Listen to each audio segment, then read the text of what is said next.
5 steps to achieve financial independence as quickly as possible. Number one, you're going to want to define what your version of financial freedom or independence looks like. This doesn't mean you're not working necessarily. This could simply mean that you have location independence, so you can work remotely.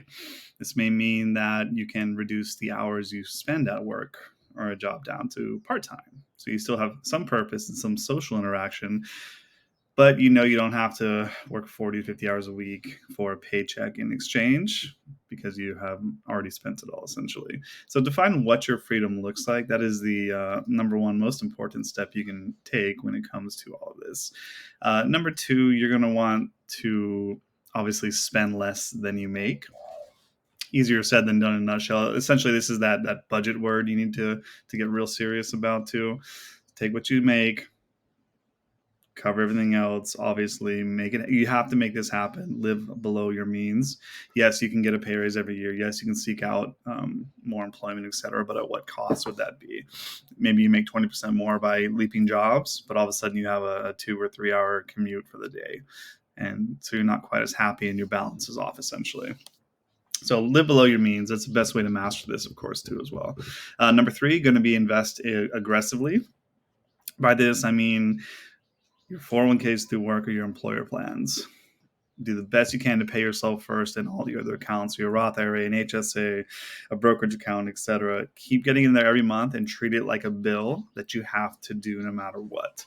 Because we know once you have enough in your accounts, that money starts to work for you. And that's a beautiful thing. For example, $1 million account size, you can happily pluck 4 to 5% a year from that. So 40 to 50 grand. And that essentially replaces some or all of your salary at some point in your life too as well. So that is a huge component. Invest aggressively, start as early as possible, stick to it, don't interrupt compounding.